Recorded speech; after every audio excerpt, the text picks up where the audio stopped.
সবচেয়ে জ্ঞানীকে মুসা আলাইসাল্লামের ধৈর্য পরীক্ষা। সবচেয়ে জ্ঞানীকে মুসা আলাইসাল্লামের ধৈর্য পরীক্ষা। সাইদ ইবনু জুবাইর রাজি আল্লাহ তালা হতে বর্ণিত, তিনি বলেন, আমি ইবনু আব্বাস রাজি আল্লাহ তালাকে বললাম, নওফ আল বাকালি দাবি করে যে মুসা আলাইসাল্লাম যিনি খেজির আলাইসাল্লামের সাক্ষাৎ লাভ করেছিলেন, তিনি বনি ইসরায়েলের মুসা নন, বরং তিনি অন্য এক মুসা। একথা শুনে তিনি বললেন, আল্লাহর দুশ্মন মিথ্যা বলছে কেন? উবাই ইবনে খাব রাদিয়াল্লাহু তাআলা নবী সাল্লাল্লাহু আলাইহি ওয়াসাল্লাম হতে আমাদের নিকট বর্ণনা করেছেন, তিনি বলেন, মুসা আলাইহিস সালাম একদা বনি ইসরায়েলের মধ্যে বক্তৃতা দিতে দাঁড়ালেন। তখন তাকে জিজ্ঞেস করা হয়, সবচেয়ে জ্ঞানী কে? তিনি বললেন, আমি সবচেয়ে জ্ঞানী। মহান আল্লাহ তাআলা তাকে সতর্ক করে দিলেন, কেননা তিনি ইলমকে আল্লাহর দিকে সুপর্দ করেন। অতঃপর আল্লাহ তার নিকট এ ওহী প্রেরণ করলেন, দুই সমুদ্রের সমস্থলের আমার বান্দাদের মধ্যে এক বান্দা রয়েছে যে তোমার সবচেয়ে অধিক জ্ঞানী। তিনি বলেন, হে আমার প্রতিপালক, কিভাবে তার সাক্ষাৎ পাবো? তখন তাকে বলা হলো, তলের মধ্যে একটি মাছ নিয়ে নাও, অতঃপর সেটি হারিয়ে ফেলবে, সেখানে তাকে পাবে। অতঃপর তিনি ইউসা ইবনু নুনকে সাথে নিয়ে যাত্রা করলেন। তারা থলের মধ্যে একটি মাছ নিলেন। প্রতিমধ্যে তারা একটি বড় পাথরের নিকট এসে মাথা রেখে শুয়ে পড়লেন। অতঃপর মাছটি তলে হতে বেরিয়ে গেল এবং সুড়ঙ্গের মতো পথ করে সমুদ্রে চলে গেল। এ ব্যাপারটি মুসা আলাইসাল্লাম তার খাদিমের জন্য আশ্চর্যের বিষয় ছিল। অতঃপর তারা তাদের বাকি দিন ও রাতভর চলতে থাকলেন। পরে ভোরবেলা মুসা আলাইসাল্লাম তার খাদিমকে বললেন, আমাদের নাস্তা নিয়ে এসো, আমরা আমাদের এ সফরে খুবই ক্লান্ত। আর মুসা আলাইসাল্লামকে যে স্থানে নির্দেশ দেওয়া হয়েছিল সে স্থানে অতিক্রম করার পূর্বে তিনি ক্লান্তি অনুভব করেননি। তারপর তার সাথী তাকে বলল, আপনি কি লক্ষ্য করেছেন, আমরা যখন পাথরের পাশে বিশ্রাম নিচ্ছিলাম তখন আমি মাছের কথা ভুলে গিয়েছিলাম। মুসা আলাইসাল্লাম বলেন, আমরা তো সেই স্থানটির খোঁজ করেছিলাম। অতঃপর তারা তাদের পথ চিহ্ন ধরে চললেন। তারা সেই পাথরের নিকট পৌঁছে দেখতে গেলেন, এক ব্যক্তি বর্ণনাকারী বলেন, কাপড় মড়ি দিয়ে আছেন। মুসা আলাইসাল্লাম তাকে সালাম দিলেন। তখন খাজির আলাইসাল্লাম বললেন, এ দেশে সালাম কোথা থেকে আসলো? তিনি বললেন, আমি মুসা। খাজির আলাইসাল্লাম বললেন, বনি ইসরায়েলের মুসা আলাইসাল্লাম নাকি? তিনি বললেন, হ্যাঁ। তিনি আরও বললেন, সত্যপথের যে জ্ঞান আপনাকে দান করা হয়েছে তা থেকে শিক্ষা নেওয়ার জন্য আমি কি আপনাকে অনুসরণ করতে পারি?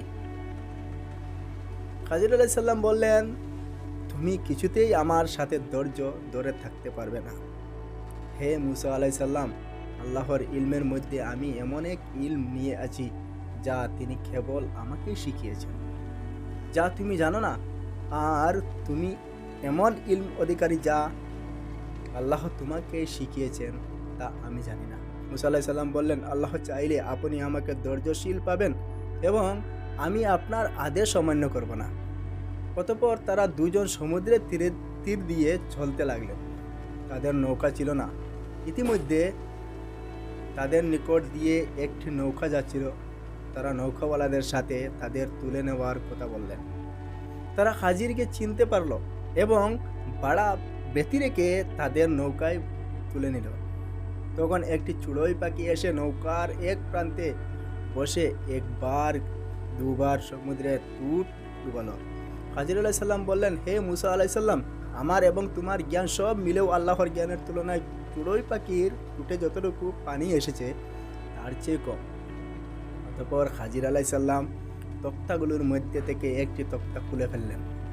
মুসা আলাইসাল্লাম বললেন, এরা আমাদের বিনা ভাড়ায় আহরণ করিয়েছেন, আর আপনি আরোহীদের ডুবিয়ে দেওয়ার জন্য নৌকাটি ছিদ্র করে দিলেন।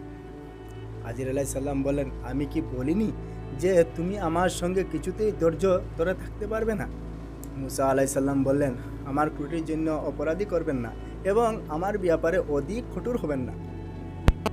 বর্ণনাকারী বলেন, এটা মুসা আলাইসাল্লামের প্রথমবারের ভুল। অতঃপর তারা দুজন নৌকা থেকে নেমে চলতে লাগলেন। পথে একটি বালক অন্যান্য বালকের সাথে খেলা করেছিল। খাজির আলাইসাল্লাম তার মাথার উপর দিক দিয়ে ধরলেন এবং হাত দিয়ে তার মাথা ছিন্ন করে ফেললেন। মুসা আলাইসাল্লাম বললেন, আপনি হত্যার অপরাধ ছাড়াই একটি নিষ্পাপ জীবন নাশ করেছেন। হাজির আলাইহিস সালাম বললেন, আমি কি তোমাকে বলিনি যে তুমি আমার সঙ্গে কখনো ধৈর্য ধরে থাকতে পারবে না? ইবনে উবাই নাহ রহমতুল্লাহ আলাইহি বলেন, এটা ছিল পূর্বের চেয়ে অধিক জোরালো। তারপর আবারও চলতে লাগলেন। চলতে চলতে তারা এই গ্রামের অধিবাসীদের নিকট পৌঁছে তাদের নিকট খাদ্য চাইলেন, কিন্তু তারা তাদের মেহমানদারি করতে অস্বীকার করল। অতঃপর সেখানে তারা ধসে যাওয়ার উপক্রম এমন একটি প্রাচীর দেখতে পেলেন। হাজির আলাইহিস সালাম তার হাত দিয়ে সেটি দাঁড় করে দিলেন।